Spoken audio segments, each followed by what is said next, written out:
Assalamualaikum warahmatullahi wabarakatuh. Waalaikumsalam warahmatullahi wabarakatuh.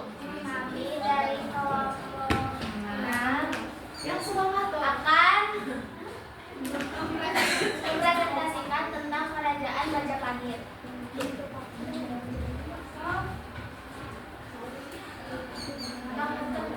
Pusat pemerintahan Majapahit terletak di Trawulan, Kabupaten Mojokerto, Jawa Timur. Merupakan wilayah yang dulunya merupakan Sungai Berantas yang dibuka oleh Raden Wijaya menjadi pusat pada tahun 1253. Wilayah kekuasaan Majapahit yaitu 1. Timur Jawa. Kekuasaan Majapahit di sisi Timur Jawa meliputi Bali, Lombok, Sulawesi Timur dan pulau-pulau sekitarnya. 2. Sumatera meliputi Palembang, Aceh dan Banten yang kita diketahui lokasinya di Sumatera. 3. Malaka meliputi Malaka Utara dan Timur. 4. Kalimantan meliputi Maluku, Kalimantan Barat, daerah sekitar Sungai Pasir, Utara Berau, Kepulauan Sulu, di timur Laut Brunei, dan Samudra. Lokasinya pun jelas. Bintang di Kepulauan Riau, bulan yaitu pulau di barat daya Bintang, Riau, Sumedang, Bangka, dan juga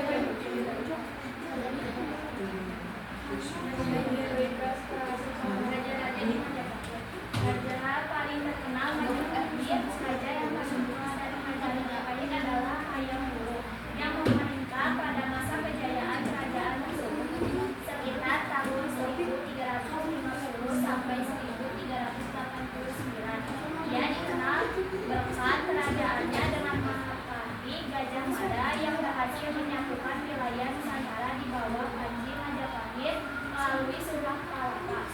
Selain Hayam Wuruk, raja penting lainnya adalah Raden Wijaya, pendiri dan raja pertama Majapahit.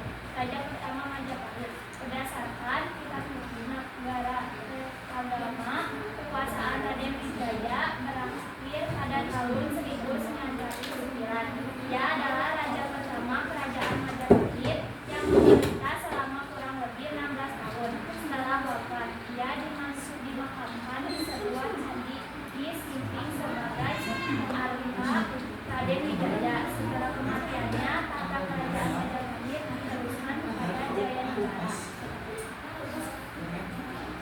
Bukti peninggalan Majapahit. Peninggalan kerajaan Majapahit, candi dan situs. Peninggalan siswa ada candi dan gerbang yang banyak digunakan di bawah bentuk. Yang pertama, Trawulan di Mojokerto, contohnya termasuk candi Candi Pendaftaran, karya sastra, kitab-kitab semua yang menjadi sumber sejarah penting. Yang paling terkenal adalah kitab Negara Kertagama karya MPU Pramuka, kitab Surgasono karya MPU Tarular yang membuat semboyan Bhinneka Tunggal Ika. Prasasti, batu atau lempengan yang menghubungkan catatan sejarah, contohnya prasasti Udaru yang menceritakan perjuangan Raden Wijaya dan prasasti Canggu yang berisi penambahan desa-desa begal pada maksudnya kerajaan Majapahit yaitu yang utama kerajaan Majapahit adalah pertanian. Didukung oleh lahan yang banyak memiliki tanah menjadi produktivitas dari kesuburan tanah. Mereka menerapkan sistem pekerjaan bergilir pada sawah dan ladang. Hal ini sebagai melestarikan agar dapat terus menghasilkan pembangunan pertanian dalam jangka panjang yang pada gilirannya memperkuat perekonomian kerajaan.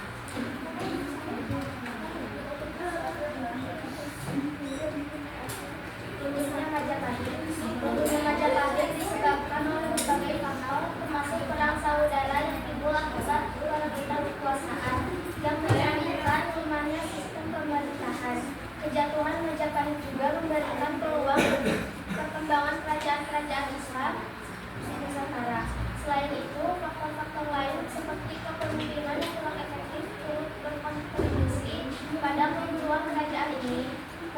disebabkan adanya ketidakstabilan dalam pemerintahan yang terus-menerus dilanda konflik. Ada yang mau bertanya? Pertama ya. Ulang. Satu. Ih, belum. 1, 2, 3.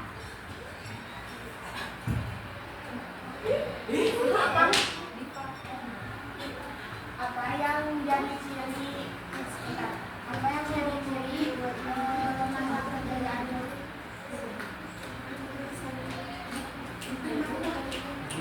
dari kelompok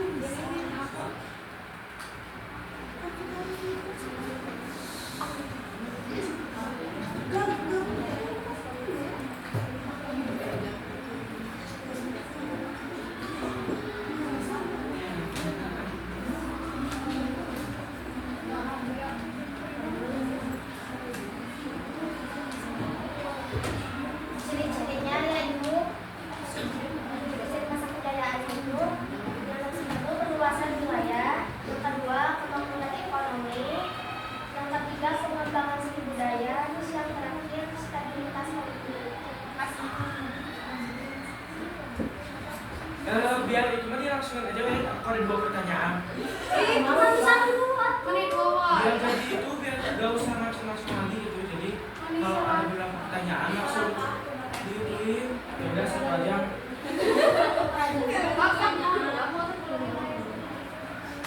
Majapahit aja. Kan Gajah Mada itu terkenal sama sumpah palapanya. Iya. Majapahit itu terkenal sama sumpah palapanya. Ya, benar kan? Terus itu tuh benar-benar murni janji pribadi atau propaganda pelak-pelak. Itu tuh benar-benar murni janji pribadi atau propaganda politik untuk melegitimasi ekspansi Majapahit. Udah, yang satu lagi aja ya. Yang ini. Dalam konteks global, apakah Majapahit bisa disejajarkan dengan kerajaan besar Asia lain atau pengaruhnya hanya terbatas di kawasan Nusantara? Kan Majapahit itu terkenal dengan kerajaan terbesar yang paling berpengaruh juga. Nah, menurut kalian tuh itu tuh bisa sebanding nggak sama kerajaan Asia lainnya atau emang cukup mencakup untuk wilayah Nusantara aja? Gini nih, sudah. Atau tahu kan arti global? Jadi di seluruh dunia.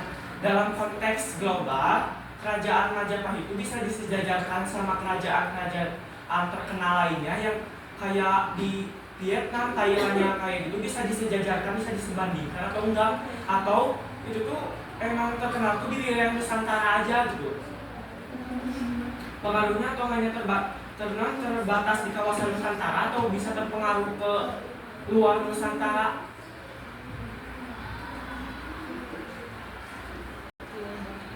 Jadi ya.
Gimana? Atau mau ganti pertanyaan? Sabar ya.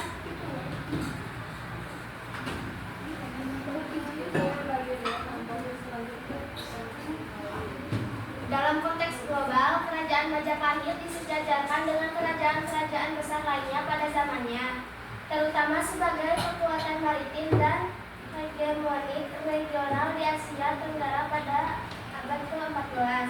Namun, perbandingannya tidak dapat disamakan secara langsung dengan kekaisaran global yang lebih luas seperti kekaisaran Mongol atau kekaisaran Eropa karena perbedaan model kekuasaan dan jangkauan geografis. Sekarang kerajaan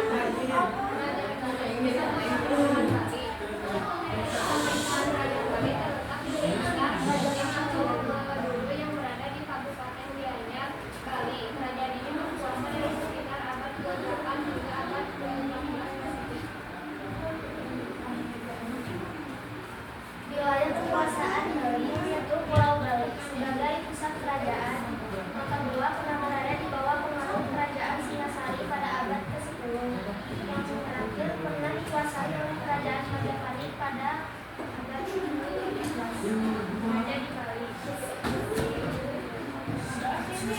Raja di Bali, Sri Kesari Warmadewa sebagai raja pertama kerajaan Bali, memimpin mangsa Warmadewa. Di antara para pemimpinnya terdapat Raja Udayana, Raja Marakata Pangkaja, dan anak bungsu. Selain itu, Sri Daya Sakti dan Sri Asta Sunaratna Bumina yang juga merupakan tokoh penting dari Bali setelahnya. Di Gusti Alhamdulillah Panji Sakti dikenal sebagai pemilik kerajaan Buleleng. Dengan demikian, pendirian kerajaan Bali dapat dikaitkan dengan kontribusi signifikan dari bangsa Wasina dan Jawa yang dipimpin oleh Sri Kesari Warmadewa. Raja-raja terkenal dari kerajaan Bali termasuk Sri Kesari Warmadewa, Raja Udayana, Marakata Pangkaja, dan anak bungsu. Raja Udayana serta keluarganya merupakan bagian dari dinasti Warmadewa yang sangat berpengaruh. Sedangkan Sri Kesari Warmadewa diakui sebagai pendiri kerajaan kuno di Bali. Bukti peninggalan kerajaan Bali. Prasasti Donjong sebagai yang tertua bersama dengan dua gajah, Candi Gunung Kawi, Surabesadi, Suratirta Upo, serta berbagai prasasti lainnya seperti prasasti pengakuan dan merupakan kontribusi dari warisan budaya yang sosial budaya kerajaan Bali. Nabe, ritual contohnya nabe, proses pembakaran dinasti tujuan masing kantor. Melasti, ritual penyucian diri dilakukan saat mencari anak nyepi. Masakan kare, perang pandan, sebuah duel yang menggunakan kandang berduri. Saraswati, upacara untuk menghormati ilmu pengetahuan dan dua orang terbuku. Galungan, perayaan yang menandakan kemenangan kebaikan atas kejahatan. Mempales, definisi sebagai simbol